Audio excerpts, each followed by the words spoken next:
case you don't know who I am already, my name is Cheesy Cornelius, and today I've got a story for you called Rumpelstiltskin. This story is about a girl that is forced to spin straw into gold for a king. It's an impossible task, but she is met by an imp. And in case you don't know what an imp is, it's a small, mischievous, devil-like creature. The imp makes a deal with the girl and spins a straw into gold. And finally, she makes a deal she is reluctant to keep. So the imp says, if you guess my name, which is all but impossible, I will leave you be. Anywho, if you like these types of stories and you want to see more, hit the subscribe button and the like button, or leave a comment if you want, just to let me know if there's anything you want me to cover. So, are you ready? Great, let's get started. Once upon a time, there lived a miller with his daughter. When the miller was at work all day turning grain into flour, he loved nothing more than to think up tall tales to amaze people. One day, the king came to town. He heard the miller talking about his daughter. The miller was saying that his daughter was the most amazing girl in the village, if not all the land. "You there," said the king. "What is so amazing about your daughter?" The father bowed his head. "Your Majesty, my daughter is so clever that she can spin straw into gold." "Spin straw into gold?" the king said. "That is amazing. She must come to my place. I will put her to the test." "But I mean," said the miller. He wished he had not told the king such a thing, but now it was too late. So the miller's daughter had to go to the king's palace at once. The king took her to a room piled with straw from the floor to the ceiling. He pointed to the spinning wheel in the middle of the room. He said, "Now get to work. If by morning you have not spun this straw into gold, you will die." The king slammed the door and locked it behind him. The girl was all alone. For the life of her, she did not know what to do. She had no idea how to spin straw into gold. "What will I do?" she called out into thin air. "No one can do such a thing." Just then, an odd little man stood before her. "Did I hear you say, 'no one'?" he said. "What?" said the girl, shocked. "Where did you come from?" "Never mind that," said the imp. "What matters is, I can save your life. For a price, of course." "You can spin straw into gold?" said the girl. "What kind of price do you have in mind?" She didn't know if she could trust the stranger. "What you give me must be important to you," said the imp. "How about that necklace?" The girl thought to herself, "Indeed, my necklace is very dear to me, but not as much as my freedom." So she said to the imp, "Very well. If by morning you can turn this room full of straw into gold, this necklace is yours." So the little man got to work. Very busy he was all night long. Where, until morning. By then, not one piece of straw was left in the room. All of it was turned into piles of pure gold thread. "You did it," said the girl. "Of course I did it," snapped the imp. "Now hand over that necklace." "A deal is a deal," said the girl. She took off her necklace and gave it to him, and he was gone in a flash.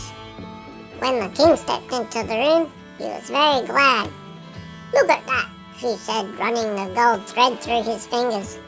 "Pure gold." "Yes," said the girl. "Now, if you please, sir, I'd like to go home now." "Not so fast," said the king. "I will have my servants bring new straw to fill up a room even larger than this one. You will stay there tonight, but beware.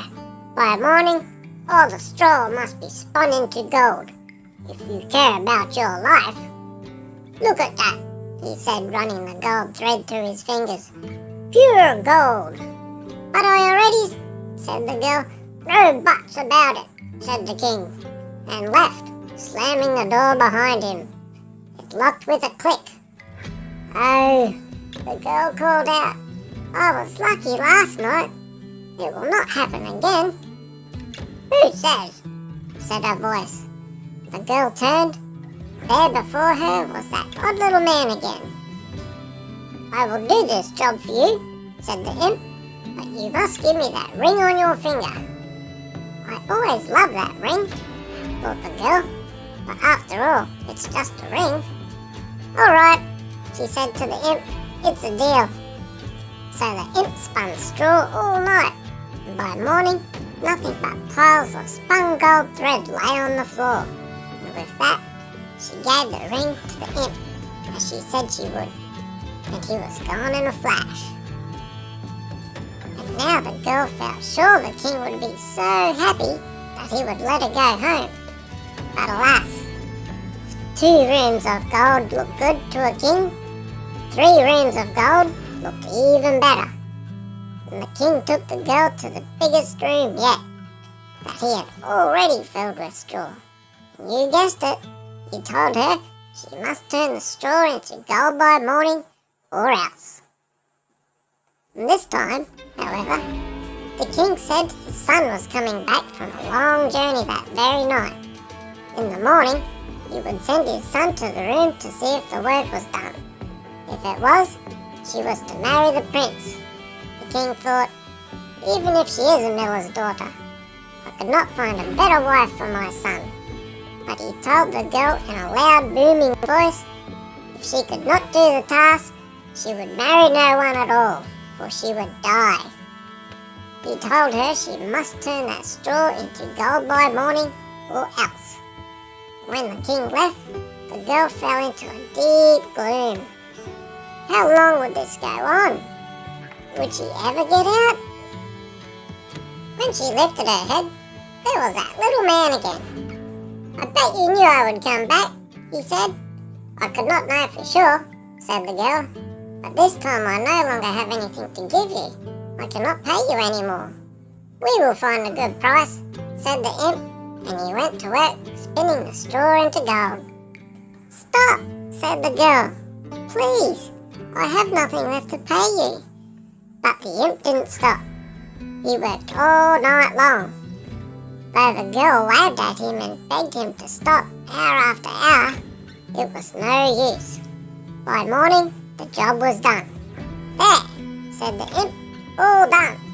Now I will tell you my price." "That's not fair," said the girl. "Lots of things not fair," said the imp with a shrug. "Very well," she sighed. "What is your price?" "Oh, nothing right now," he said. "But later, if you become queen, I will take your firstborn child." "What?" said the girl in fear. "I could not imagine I would ever become queen. But even if I were, I would never agree to such a thing." "Oh, but you already have.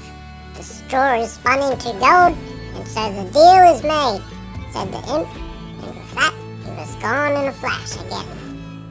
A moment later, a young man stepped into the room. "Miss, are you all right?" said the prince. "I know how hard my father can be." "Yes, that is very true," she said, and they smiled.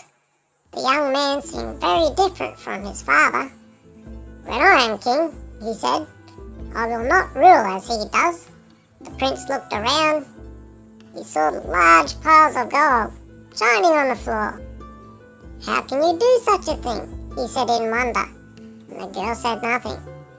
"I was told that if the straw was spun into gold by this morning, you were to marry me. But know this, if you really want to get out of here, I will help you. Do not worry, I will find a way to tell my father." This young man was very different. The girl wanted to get to know him better. The two stayed in the room and talked about all sorts of things. Before long, they had fallen in love. And then he asked her to marry him, and the girl said yes. And so the two were married. It was not long after the wedding when the terrible old king died. The prince became king, and the miller's daughter became queen. In time, the new queen had a baby of her own. sun, and joy filled the palace. Until one day, when the queen was alone in her room, and all of a sudden, the imp stood before her. "Give me what you promised," said the imp, pointing at the baby. "Now." "I never promised it," said the queen, as she held her baby tightly.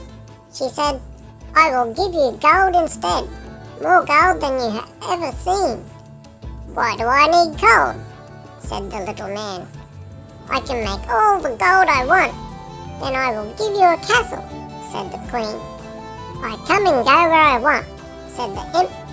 "What do I want with a castle?" "Then I will give you servants to take care of you," said the queen. "No one takes care of me," said the imp. "No one even knows who I am." "I will find out who you are," said the queen. "Oh, really?" said the imp, for he knew that no one on earth knew his true name. "Very well," he said. "I will give you 3 days. After 3 days, if you cannot tell me my true name, the baby is mine. But if you guess my name, you can keep the baby for all I care. But no one must know about this. If you say but one word to anyone, the baby will be gone forever." 3 days is a long time to come up with a lot of names, thought the queen, but so she agreed. The next day, the queen wrote a very long list of every name she could think of. That night, in the baby's bedroom, the imp appeared before her. "Well," he said in a loud voice, "can you guess my name?" So the queen read the whole list of names, one by one. "Could your name be Nathan?" she said. "Lucas, Jacob, Hugo, Felix, Oliver, Mato, Daniel, Michael, Mason, Ethan, Logan, Owen, Joseph, as you could imagine. Many other names too." "Not even close," laughed the imp. "See you tomorrow night." And he left in a flash. When the second day arrived, the queen didn't know what to do, so she decided to look through every book in the royal library. She found names from faraway places, names she had never heard of. But what if none of these names are his? She cried to herself. How she wished she could tell her husband her woes, but she dared not, as the imp had warned against it. She walked to one side of the room and back again, back and forth and over. "This doesn't help a thing," she thought to herself, and then she had a brilliant idea. "When the imp leaves, I will send a messenger to follow him and find out his real name." On the second night, when the imp arrived, the queen read her list. "Perhaps your name is Maximilian," she said. "No." "How about Gunnar, Alfonso, Poindexter, Christian, Christopher, Cameron, Leonardo, Kingston, Giovanni, Lorenzo, McGill, Alejandro, and many more?" "This is boring," said the imp, "but I will not be bored tomorrow night. The third night is when that baby is mine." He laughed, and again he left in a flash. But this time, the messenger was ready and followed the imp into a small cottage into the woods. On the way, the imp sang to himself, and it started like this. Tonight, my plans I make. Tomorrow, the baby I take. The queen will never win the game, for Rumpelstiltskin is my name." That night, when Rumpelstiltskin appeared, the queen went through more names. "Is your name Yusuf, Bobak, Solomon, Liam, Noah, Oliver, Elijah, James, Williams, Benjamin, Lucas, Henry, Theodore, Jack, Levi?" "No! 1,000 times no!" said the imp. "You are wasting my time. I will give you one last guess, and that is the end." "Well, I'm sure this is not right, but could your name be Rumpelstiltskin?" "Rumpelstiltskin?" yelled the imp. "How could you know that?" He was so mad that he stamped his feet. He stamped them so hard that a very big hole opened in the ground, and he fell right down into it, and Rumpelstiltskin was never seen again. The end. Well guys, hope you enjoyed this, and if you did, why not give the video a thumbs up? Even better, subscribe, hit the little notification bell. That way you get notified when I upload my next video. And remember, my name is Cheesy Cornelius, and I'll see you on the next one. Bye!